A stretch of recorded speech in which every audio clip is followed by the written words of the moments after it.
It's 8 a.m. Live, local, your Fox 29 Morning News starts now. Good morning, everybody. I'm Roxanne Stein. Good morning. I'm John Favole. Thank you so much for joining us. In recent years, as if we had to tell you, the price of getting a college degree has skyrocketed. It's the amount, though, that really got me. Did you know the average prices are up 600% in just the past 10 years? That's really... Seems like every week or every 2 weeks we're doing a story on something like this. That's true, but still 600%. And so many American families are forced to take out loans. And the question now is, especially when you look at the economy and the employment rate and people who are looking for work, is it worth it? Is a college degree worth the investment? Shari Olefson is here. She'll get to the bottom line coming up. We're going to find out, talking to her in the next few minutes. But first... Plus, is it really worth it to invest now in a college education? We're joined by our common sense attorney, Shari Olefson, to get to the bottom of the student loan crisis. Fox 29 Morning News is right back after this break. Good morning.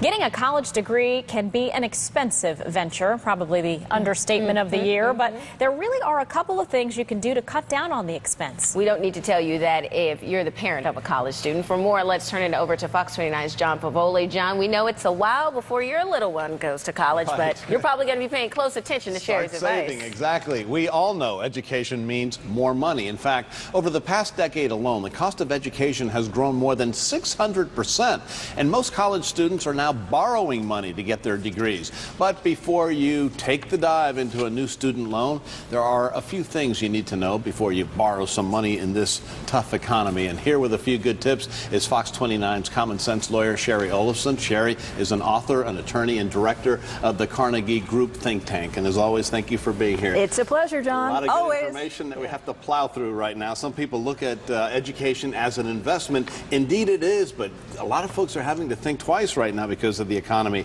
How do you know going to school is really worth it?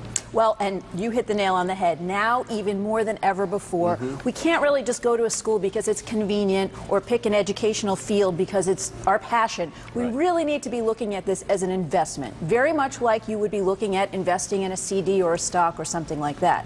So when you look at investments, you want to look at two sides to the equation. The first side, of course, is the cost. Now, with college, you have tuition, but all kinds of other costs as well. And there's the opportunity cost, because remember, you're taking that time to not go out into the workforce and earning. Now, on the income side, or the return on investment, you want to look at the employability numbers. So how many positions are there? Is that a position that looks like it's going to be growing in the future of field?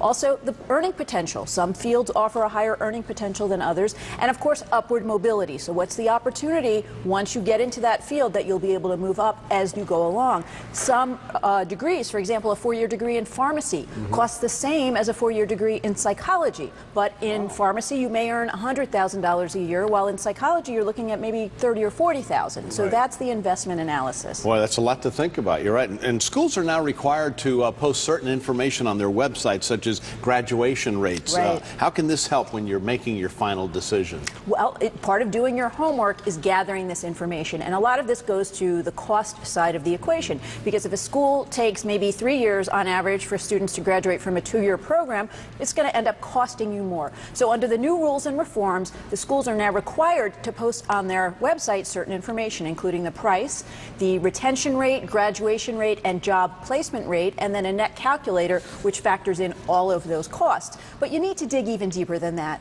For example, the Consumer Finance Protection Bureau now, whose website is cfpb.gov, actually has a college cost comparison worksheet. So you can enter 3 different schools and it will compare them for you, which is a wonderful tool. That's good. Yeah, when you get down to it, that's great. And shopping around for student loans, that can be a daunting task. What are the best options, and how do you know exactly what you're looking for? That's a great question. And this goes to shopping for the financing like we would anything else. We've talked about homes, and you need to shop for your home mortgage as strongly as you shop for the home. We've talked about cars, and you need to shop for that loan for the car. Same thing with the student loans. So generally, we've got 2 buckets of student loans. The federal loans are the best if you can get them, because they have a lower fixed rate, and also they have some opportunity. If you can't repay, they have some flexibility there with the repaying. So you have your Perkins and subsidized Stafford loans, which basically the government chips in and covers the interest while you're in school. And then you've got the unsubsidized loans where the interest will accrue and you begin paying 6 months after you graduate.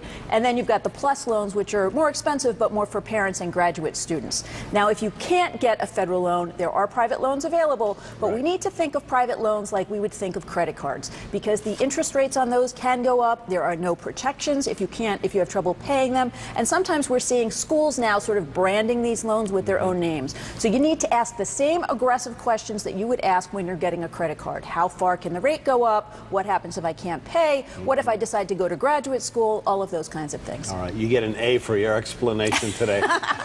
It's a lot of ground to cover, and you did great. And it's staying at 3.4% to Stafford for at least the next year? Well, in July is when Congress will look at that and potentially increase it. So that's, you know, there are several new reforms coming out, and with the schools, and you know, we'll keep an eye on it, and of course we'll report back. All right, that'll be the next one. Shari, thank you so much for being here. Look forward to next week. Sure. See what else we can tackle. Let's head back over to the anchor desk. All right, thanks. And Shari, thank you for reminding us that it's an investment, because every time I write that check to Sally Mae or Nailnet or whomever you have, you question it. Right.